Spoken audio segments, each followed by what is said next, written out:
Alors, bonjour tout le monde, je suis rendu chez Tactique Airsoft sur la rue Crescent. Je suis avec Moogie. Salut Moogie. Salut. Aujourd'hui, je tiens à faire une vidéo sur les billes. On a parlé un peu dans la dernière vidéo, à ma dernière visite. Mais on va pousser la chose un petit peu. On va tester 6 différentes marques de billes qu'on va garder dans les chargeurs qu'on a chargés de façon égale. C'est les chargeurs neufs que Moogie m'a gracieusement prêtés. J'ai identifié les chargeurs. On a chargé les chargeurs avec 25 balles. 5 shots, 25 balles. Ouais, c'est ça.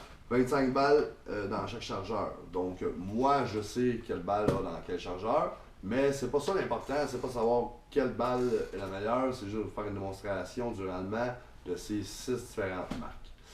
Donc, Moogie, avant de les tester, sûrement quelques trucs ou conseils que tu peux nous donner pour choisir nos billes, pour voir la qualité d'une bille?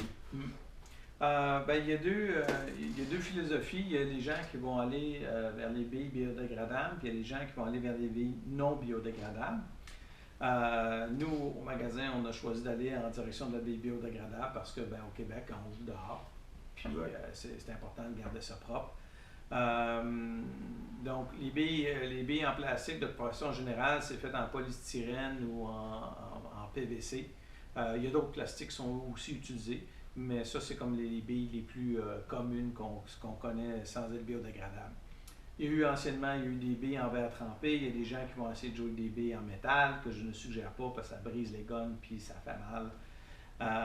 Il y a beaucoup d'autres matériaux qui existent, mais grosso modo, c'est ça ce qu'on a. Puis, le comparatif de ce qu'on a choisi ici pour pouvoir faire les tests, c'est toutes des billes biodégradables, donc c'est toutes des billes dans la même catégorie. Est-ce qu'il y a des points facilement identifiables que je peux repérer en tant qu'acheteur, en tant que consommateur, pour juger d'une bille moyennement de qualité ou de qualité avec un simple regard? La première chose qu'on peut faire, c'est que si on est assez chanceux pour avoir un sac, là, où est-ce qu'on peut voir un peu à travers comme ceux-ci ou des bouteilles maintenant, la première chose à regarder, c'est la finition de la bille. En voulant dire que la surface doit être très polie puis miroitée. Donc, ce qu'on va voir, c'est qu'on va voir, quand on est à la lumière, on va voir ce qu'on appelle le spéculaire de la bille, le petit point lumineux. Puis, c'est ce point-là, quand on voit à la lumière, c'est le petit miroitement, le genre de petit point blanc qui représente les lumières de la caisse. C'est ça. Littéralement, c'est vraiment ça. Donc, plus qu'elle est perlée, plus qu'on a une chance d'être en situation d'une bille de très haute qualité du fait qu'elle est très polie. Puis le polissage de la bille a un impact assez énorme sur la performance pour pouvoir avoir une consistance à travers. Donc, c'est pas comme les autos, il n'y a pas des finis illustrés, des finis mat. Non, non. Généralement, si on a un fini mat, on fait face à une bille de moindre qualité qui risque de donner des problèmes à notre airsoft à long terme. Si la finition mat est une finition qui s'égrène ou qui s'efface, on peut faire un petit test, on peut prendre une bille puis le frotter sur une feuille. Puis si au fur et à mesure qu'on frotte, ça fait des lignes sur la feuille, on est en situation où est-ce qu'on peut penser que cette même ligne-là va se passer dans notre bucking, notre canon, ça va laisser un dépôt. Ça va laisser un dépôt, puis ça va faire qu'à long terme, la bille ou tout ce qu'on va utiliser va coincer dans le canon ou changer la trajectoire. Parfait. Tu nous disais que ça, c'est des billes relativement de la même catégorie. Ouais. Écoute, on achète des billes, je connais des billes cheapettes. Ça coûte 10-12$ le sac de 5000, peu importe. Ça va-tu vraiment endommager ma réplique ou est-ce que je peux jouer avec ça? De façon générale, si on regarde ce qui pourrait endommager un airsoft, c'est que les billes sont faites avec un genre de moule où est-ce que c'est deux coquilles qui sont collées ensemble. Puis après ça, c'est passé dans un système de polissage. Ce qui peut arriver, c'est qu'il y a certaines billes ou certaines marques où est-ce que, par exemple, quand ils l'ont collé ensemble, ils l'ont mal collé, puis ça va faire que la bille est un petit peu ovale. Ça pourrait causer des dommages au niveau du nozzle, ça pourrait causer des dommages en striant le canon, mais c'est extrêmement rare et fort improbable que ce genre de situation-là se présente. Le fait qu'une bille puisse briser un canon ou briser une partie est rare. C'est plus dans des situations mécaniques où est-ce qu'il y a quelque chose physiquement qui était déjà brisé ou fonctionnait mal avant, puis que là, la bille est juste comme coincée entre les deux. Ok. Le nozzle arrive, puis il veut pousser la bille, mais la bille est juste pas assez poussée. Puis là, à ce moment-là, ben, on coupe la bille en deux. Le bucking est trop serré, puis on essaie de pousser, puis ça rentre pas, puis finalement, ben, ça casse le bucking en plastique. Beaucoup de genres d'accidents ou d'éléments comme ça, mais généralement, c'est pas dû à la bille, c'est dû à quelque chose dans le cycle pour tirer la bille qui est problématique. Les exceptions, effectivement, à ça, c'est les billes en verre trempé ou en acier. Parce que littéralement, là, la bille pourrait être vraiment comme trop dure, puis au fur et à mesure d'utilisation, on pourrait briser et casser quelque chose. Mais c'est dans des cas, on n'utilise pas ces munitions-là dans le monde du airsoft. Excellent. Maintenant, tu vas me corriger si je me trompe. On appelle ça les airsoft des calibres 6 mm. Oui. Donc, généralement, les airsoft viennent avec un canon interne de 6,03. De façon générale, au niveau de l'industrie, ça va varier de 6,08 à 6,05 comme étant un canon standard. Okay. 6,03 à 6,01, c'est un canon de performance. Okay. Puis, ça existe des canons 6,0, mais c'est pas conseillé. Non. C'est trop stiff. OK. Moi, personnellement, les répliques que je possède, à part une, je pense qu'il y a un 6,08. C'est pour ça que je pensais qu'il venait pas mal tout avec du 6,03. Donc, tout ça pour dire, ma bille fait 6 mm. Mon canon, le diamètre, on parle des chiffres 6,03, 6,08, 6,05, 6,01, c'est la grosseur du canon interne. Plus que mon canon va être ajusté sur ma bille, moins que l'air qui va circuler de chaque côté, plus que la bille va être précise, puis la constance de tir aussi. En tant que tel, ce qui va arriver, c'est que quand on est en train de passer de l'air dans un canon avec la bille, plus que le canon est rétréci, ce qui va arriver, c'est que plus d'énergie va être transférée à la bille directement, donc il va la pousser, versus quand on a un canon plus élargi, à ce moment-là, il y a de l'air qui va passer autour. Là, il y a deux philosophies de pensée qui arrivent dans cette situation-là, puis je ne suis pas en situation en ce moment pour pouvoir déterminer qui a raison, mais le raisonnement est, il y a des gens qui vont dire, ils vont aimer avoir le 6.08, parce que l'idée, c'est que l'air qui va passer autour va garder la bille dans une trajectoire centrale et moins de friction sur les côtés, donc théoriquement plus de précision.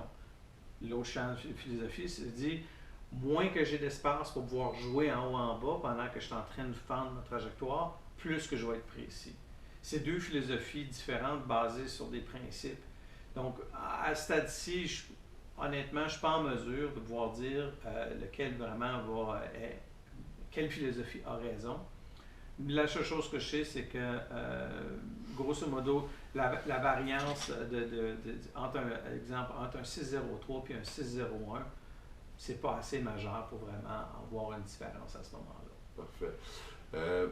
La différence, moi, évidente que je constate ou que je pense qu'il pourrait arriver, puis tu me corriges si je me trompe, c'est qu'entre le 6.01 et 6.03, l'ajustement est vraiment, c'est 2 mm.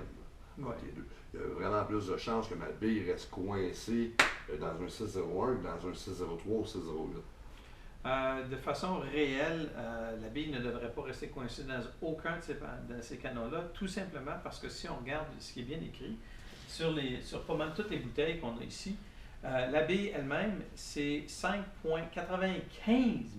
OK, fait qu'il y a une bonne marge quand même. Oui, donc c'est pour ça que je dis que même un canon qui serait un 6.0, théoriquement, ne devrait avoir aucun problème. Donc, les journées que les billes coincent dans le canon, c'est tout simplement parce que le canon ou bien est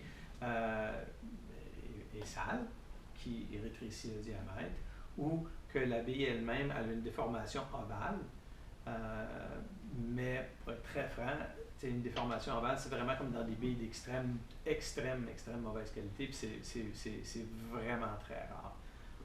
Puis, en tant que joueur, est-ce que les éléments changent la durée de vie, pas la durée de vie, mais la qualité de mon tir, change les performances de ma bille? Est-ce que l'humidité entre en ligne de compte, la chaleur entre en ligne de compte, le froid, est-ce que ça vient jouer ou vu que c'est une bille comme en plastique, ça change absolument? Ben, théoriquement, ça va varier avec plusieurs petits facteurs, mais c'est pas vraiment énorme. Ce qui va arriver, c'est que souvent, euh, c'est le mélange de la bille. En voulant dire que c'est comme une recette, c'est comme un biscuit. Là, on a mélangé des produits pour le faire. Puis c'est le fait que si le produit est bien mélangé, donc c'est homogène là, dans le mix, et puis que le moulage est bien fait, et puis que le polissage est bien fait, à ce moment-là, la bille devrait être classifiée dans la catégorie bonne performance. Quand ça arrive à la température, à la lumière, à toutes sortes d'autres produits, toutes sortes de facteurs extérieurs, au test puis à l'expérience qu'on a eue, honnêtement, non. Les températures, l'humidité, tous ces éléments-là vont avoir un plus grand impact sur le airsoft lui-même que la bille. On va dire s'il fait très froid, exemple, notre batterie risque de tirer moins, va être moins facile à utiliser. La pression atmosphérique, la différence de température va changer la quantité d'air dans le piston. Quelque chose qui est très froid, mécaniquement, ne devrait pas bien bouger. Donc, si on regarde le classique d'un AEG, la compression du ressort, la décompression, quand il fait extrêmement froid, peut-être que ça va être un peu moins performant que dans une température normale. C'est comme une auto. On réchauffe une voiture avant de la conduire, c'est le même principe. Il y a des températures d'exécution qui sont comme optimales. Écoutez, je vais faire un test aujourd'hui qu'on appelle un test de grouping. On a placé des feuilles environ 25 pieds environ. Ça paraît, ouais. On a installé une serre avec une réplique qui va être insérée dans la serre, donc elle ne peut pas bouger. On place la feuille, on va tirer 25 billes, on va garder le grouping total, final. Donc, le procédé au test de grouping, j'ai inséré une réplique d'entrée de gamme. Mugi, tu peux nous parler de la réplique qu'on va prendre pour le test? En tant que tel, c'est un modèle de Classic Army. C'est un modèle d'entrée de gamme d'environ à peu près 260 $. Elle est stock. Il n'y a eu aucune modification.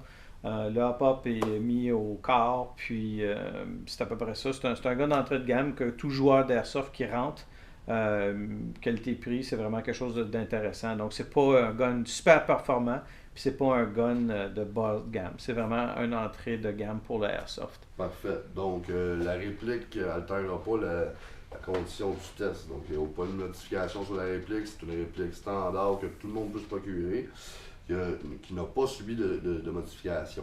Donc, je l'ai inséré dans une serre pour qu'elle bouge le moins possible. Donc, la façon de faire va être d'insérer un mag. Je mets appui sur la réplique pour pas que ça bouge. Je vais tirer les billes qui sont dans le chargeur. Et puis, on va voir le grouping, le rapprochement des balles que je vais tirer, des billes que je vais tirer. Donc, 6 sortes de balles, 6 mags mélangées. On regarde ce que ça donne. Avant de commencer, je vais vous montrer ce que ça donne avec des billes en plastique de piètre qualité. La seule différence avec les billes qu'on utilise biodégradables qu'on vous a présentées sont que ceux-là, c'est des .25. Celles-là, c'est des .20. Donc, le grouping, normalement, devrait être légèrement plus grand parce qu'on est à une distance de 25 pieds. Donc, c'est pas tellement loin. C'est juste correct pour faire notre test. Mais le grouping ne devrait pas être 2 pieds non plus. Donc, on va regarder ce que ça va donner. On va charger un mag avec 25 billes. On commence ça.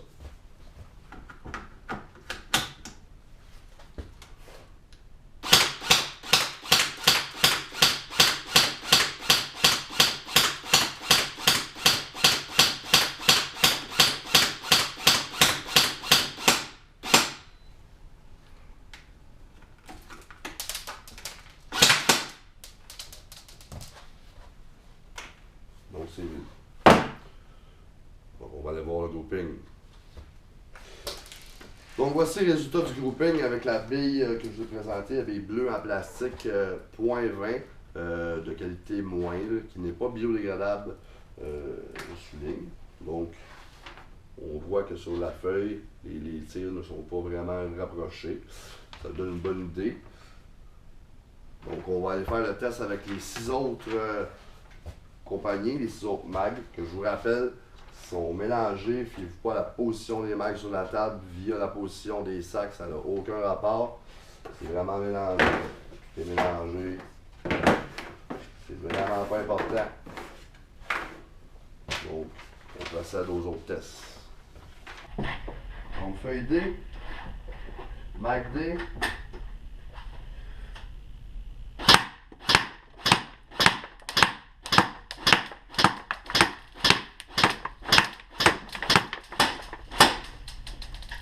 Donc, ça sur 5. Feuille B est installée, j'insère le Mac B.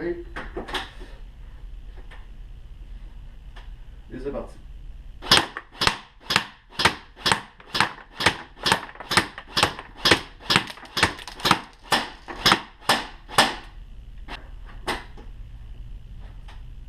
Donc c'est parti.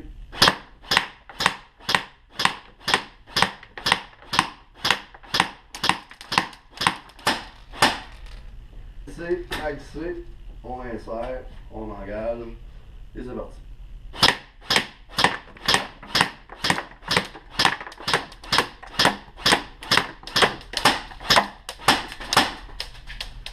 Donc feuille F, Mac F, et c'est parti.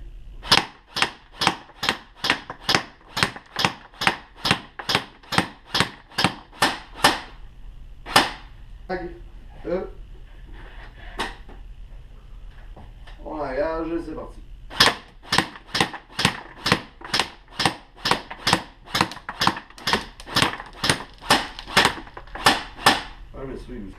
Donc voici le résultat du test de grouping que j'ai effectué.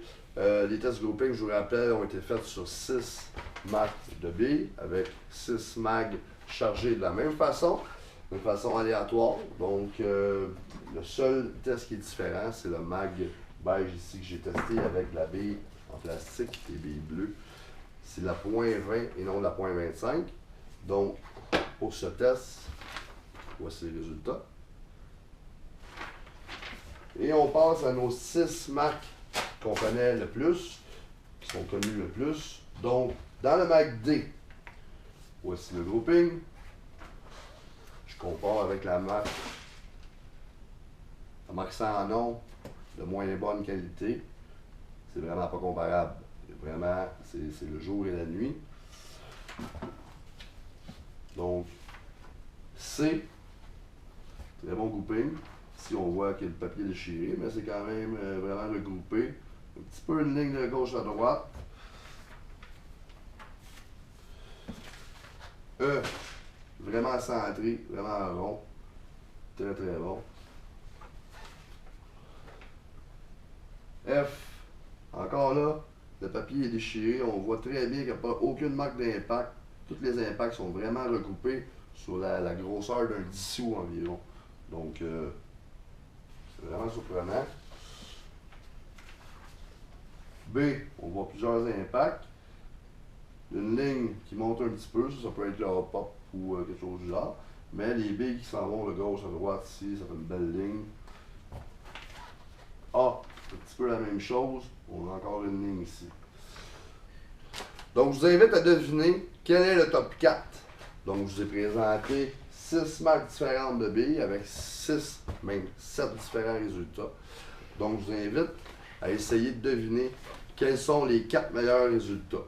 Prenez une chance. Et puis, celui qui devinera les 4 meilleurs résultats, les 4 marques qui sont dans le top 4, aura la chance de venir faire une vidéo avec moi chez Tactique et de proposer de quelle autre façon qu'on pourrait tester la qualité de ces billes.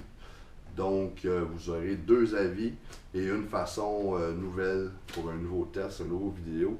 Et peut-être la chance de participer à venir faire cette vidéo avec moi. Donc, bonne chance à tous.